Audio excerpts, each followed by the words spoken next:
అడిగినారంట ఏమి ఇంకా వాళ్ళు ఇంకా వచ్చి ఉత్సవాలు చేయలేదా అని అన్నారు. సాయంత్రం నేను ఫోన్ చేశాను, హైదరాబాద్లో ఉన్నానని. చాలా మంది హైదరాబాద్ నుంచి వచ్చినది కూడా ఇక్కడ అనుకున్నట్లయింది.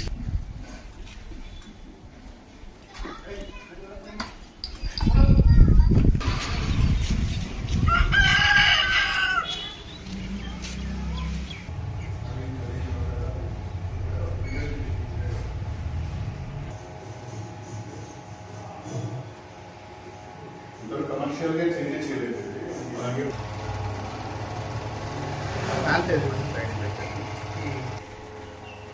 అదే కన్స్ట్రక్షన్ పాత కన్స్ట్రక్షన్ స్ట్రక్చర్.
सत्यं सत्यं परिचिन्त्यामि अमृतमसि स्वाहा वक्षां वक्षां लेख्यां मध्ये मध्ये पाणिं समर्पयामि सीतापते श्रीरामचंद्र श्रीनिवासमूर्ति नामदेश हरिप्रिया नामदेश इन्यारನ್ನ ಗೋತ್ರ ಹೇಳದಿದ್ದೀರಾ ನಾಮದೇಶ ನಿಮ್ಮದು ಹೇಳಿಬಿಟ್ಟಿಲ್ಲ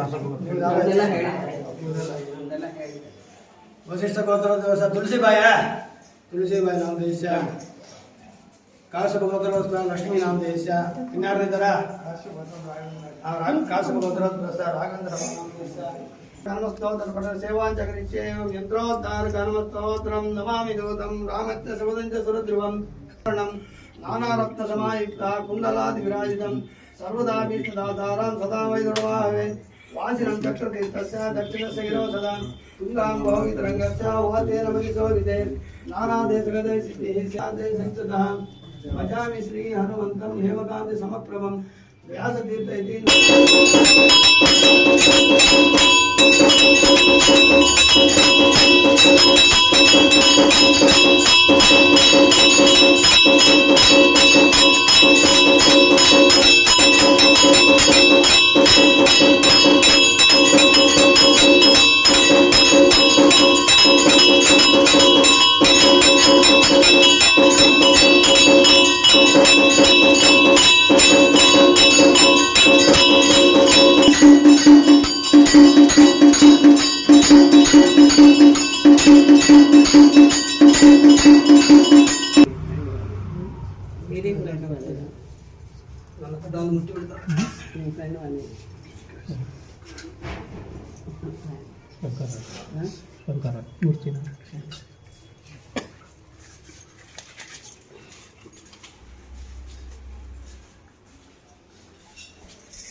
ఇది యోగాంజనేయ స్వామి టెంపుల్ అంటారండి. ఇది చాలా చాలా పాత టెంపుల్. ఇది ఇక్కడ ఈ వీధిలో నాకు తెలిసి నేను పుట్టినప్పటి నుంచి ఈ వీధిలోనే ఇలాగే ఉంది. ఇక్కడ ఆంజనేయ స్వామి వారు ఒకే శిలలో ఉన్నారు, యోగముద్రలో ఉంటారు. ఇక్కడ చాలా చాలా మహత్యం ఉన్న స్వామిగా ఇక్కడ ప్రూవ్ అయింది చాలా మందికి.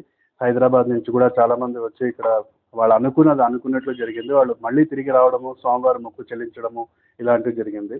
ఇక్కడ ఈ టెంపుల్కు ప్రత్యేకంగా ఒక ఫండింగ్ కావచ్చు, ఇంకా ఏదైనా సపోర్ట్ కావచ్చు, అలాంటిది ఏమీ లేదు. కేవలం భక్తులు ఇచ్చిన దానితోనే ఈ టెంపుల్ ఇలా నడుస్తుంది. ఈయన మన గిరిగారు, ఈయన కూడా మీడియాలో చాలా కాలం పనిచేశారు. తర్వాత ఈరోజు ఈయన ఇక్కడ సేవ చేసుకుంటున్నారు స్వామివారిది. నా బాల్యం అంతా ఇక్కడే నడిచింది. నేనే ఒక ప్రూఫ్ ఇక్కడ స్వామివారికి మహత్యం ఉంది అని చెప్పడానికి. ఏమీ లేని స్థితిలో మేము ఇంటి రెంట్లు కూడా కట్టుకోలేక ఇదే గుడిలో మేము చాలా సంవత్సరాలు ఉండేవాళ్ళం. తర్వాత ఆ స్వామివారి దయ వల్ల నేను ప్రపంచం అంతా తిరిగాను. నాకు అంటూ కంపెనీ ఉంది, కొంతమంది నా దగ్గర పనిచేస్తున్నారు. నేను ఇప్పుడు ప్రస్తుతం చండీగఢ్లో ఉంటాను. నాకు ప్రతి సంవత్సరం ఇక్కడ స్వామివారి దగ్గరికి వచ్చి ఇక్కడ ఆయన సేవ ఒకరోజు కనీసం మొత్తం రోజంతా ఉత్సవం చేయడం ఒక అలవాటుగా నడిచింది. మామూలుగా అయితే మేము ఫిబ్రవరి మాసాన వచ్చేసి ఇక్కడ మొత్తం ఊరంతా చేరి మేము ఇక్కడ ఒక పండగలాగా ఒక ఉత్సవం చేస్తాం ఇక్కడంతా కూడా. ఈయన మహత్వం ఏంటి అనేది ఇక్కడ స్వామివారికి తెలిసిన వాళ్ళే ఉంటుంది. ఇక్కడ ఏమి కమర్షియల్గా కానీ పబ్లిసిటీలు ఇవ్వడం కానీ అలాంటిది ఇంతవరకు ఈ రోజు వరకు చేయలేదు. ఎందుకంటే ఆ స్వామివారే పిలిపించుకొని అన్నీ చేయించుకునేవారు. చాలా మహత్యం ఉంది అని చెప్పడానికి చాలా చాలా నిదర్శనాలు ఉన్నాయండి. ఏమంటే ఈ గురికి అందరూ వచ్చి కొద్దిగా సపోర్ట్ చేస్తే ఇది ఒక రకంగా డెవలప్ అయ్యే అవకాశం ఉందండి. ఇంతవరకు ఏమీ లేదండి. ఎండోమెంట్ గురించి కానీ, లేదంటే ఇంకెవరైనా పెద్ద పెద్ద మినిస్టర్లు కావచ్చు, లేదంటే చిన్న చిన్న బిజినెస్ మ్యాన్లు కావచ్చు, ఎవరి నుంచి ఎటువంటి సహాయ సహకారం ఈ టెంపుల్కి అంటూ ఏమీ లేదు. ఉన్న వాళ్ళది ఏమంటే ఇక్కడున్న భక్తులే వాళ్ళ భక్తి శ్రద్ధలతో ఏది ఇస్తే దాంతోనే ఈ టెంపుల్ నడుస్తుంది ఇంతవరకు కూడా. అండి, నేను ఈ దేవాలయానికి గత 9 సంవత్సరాలుగా పూజారిగా పనిచేస్తున్నాను. ఈ దేవాలయం వచ్చి కడప జిల్లాలో మొదటి దేవాలయం గండి ఆంజనేయ స్వామి దేవాలయం. గండి ఆంజనేయ స్వామి దేవాలయం తర్వాత ఈ ఆంజనేయ స్వామి దేవాలయం. ఇది దాదాపుగా 350 సంవత్సరాల క్రితం నిర్మించబడింది. మా గురువుల వారు వ్యాసరాయలోని వారు దేశాటన చేస్తూ దాదాపు 380 వరకు ఆంజనేయ స్వామి ఆలయాలను మాత్రమే ప్రతిష్ఠించుతూ పోయారు. ఈ బుగ్గమంగ అప్పుడు పాలు మాదిరిగా నీళ్లు పారేవి, చాలా ప్రసిద్ధిగా ఉండేది. ఎప్పుడు సంవత్సరం వరకు నీళ్లు పారుతూ ఉండేది. ఆయన ఒకసారి ఇక్కడికి వచ్చినప్పుడు ఇది కడప కాదు, ఊటుకూరు గ్రామం, చిన్న గ్రామం ఇది. ఈ గ్రామము, ఈ పక్కన ఈ నది పారడము ఇవన్నీ చూసి ఇక్కడ 10 మంది బ్రాహ్మణ కుటుంబాలు ఉన్నాయి కాబట్టి ఇక్కడ ఒక ఆంజనేయ స్వామి గుడి కడితే బాగుంటుంది అని చెప్పేసి ఆయన అప్పటి ఉన్న ఊటుకూరు ప్రజలు, ఇక్కడున్న బ్రాహ్మణులు కలిసి ఆయనకు సహకారం చేసి ఈ ఆంజనేయ స్వామి దేవాలయం నిర్మించినారు. ఇది యోగాంజనేయ స్వామి పేరు. ఈయన ఎప్పుడు యోగాలో ఉంటారు. భక్తులు వచ్చి ఆయన వరాలు కోరుకుంటూ ప్రదర్శనలు చేస్తుంటే ఎందుకు డిస్టర్బ్ చేస్తారు, నన్ను డిస్టర్బ్ చేయొద్దండి, మీకు కావాల్సిన వాళ్ళు తీసుకోపని త్వరగా ఇస్తారు. అందువల్ల ప్రతి వారికి ఇక్కడ వచ్చిన వాళ్ళ కార్యక్రమాలు అవుతూ ఉంటాయి. అది ప్రసిద్ధి. ఈ ఆంజనేయ స్వామికి ఏమంటే తమలపాకుల మాల 5 వారాల పాటు తమలపాకుల మాల వేసి కోరికలు కోరుకుంటే 99% అవుతుంది. ఈ 1% ఎందుకు అవుతుందంటే భక్తులు పూర్తి నమ్మకంతో చేయాలి. ఏదో 1% వేస్తున్నాంలే, చేస్తాడో లేదో అనుకుంటే అది కాదు. కాబట్టి నమ్మకంతో 5 వారాల పాటు తమలపాకులు మాల వేసి స్వామిని భక్తితో ప్రదర్శన చేసుకుంటే గ్యారెంటీగా అవుతుంది. ఇది గతంలో ఊటుకూరు. ఈ ఊటుకూరు పోయి కడప నగరం ఏర్పడేటప్పటికి యాక్చువల్గా దేవుని గడప పోయి కడప అయింది. ఆ కడప ఇక్కడ వచ్చింది. ఊటుకూరు గ్రామం దూరం గడిపోయింది. 350 సంవత్సరాల క్రితం వచ్చింది. ఇది విషయము. గుడి అభివృద్ధి చెందాలంటే ఏం కావాలి? అభివృద్ధి చెందాలంటే ఎవరన్నా గట్టిగా పూనుకొని ముందుకు రావాలి. మా వాళ్ళే రావాలి. మా వాళ్ళు ముందుకు రావడం లేదు. మా వాళ్ళు ముందు ఉండి వెనుకుండే వాళ్ళు సాయం చేస్తే ఈ గుడిని అభివృద్ధి చేయొచ్చు. ఆ ప్రయత్నంలోనే ఉన్నాను. ఇక స్వామి వాళ్ళ సహకారం నాకు కావాలంటే నేనైతే ఆ ప్రయత్నంలో ఉన్నాను. అనౌన్స్మెంట్ అయితే చేయలేదు కానీ ఆ ప్రయత్నంలో ఉన్నాను. స్వామి సహకరిస్తే మాత్రం గ్యారంటీగా డెవలప్ చేస్తాను నేను. ఇక్కడ కూడా నేనేమి ఆశించి పూజ చేయడం లేదు, నా భక్తి కోసం నేను చేసుకుంటున్నాను. ఈ దేవాలయానికి ఎవరు ఇచ్చేవాళ్ళు కానీ చేసేవాళ్ళు కానీ ఎవ్వరూ లేరు. నా భక్తి కోసము నా శక్తి కోసం నేను శ్రద్ధ కోసం చేసుకుంటున్నాను. నాకు కూడా నిదర్శనమైనవి 2-3 విషయాల్లో నిదర్శనమైంది. చాలా సత్యవంతమైన స్వామి.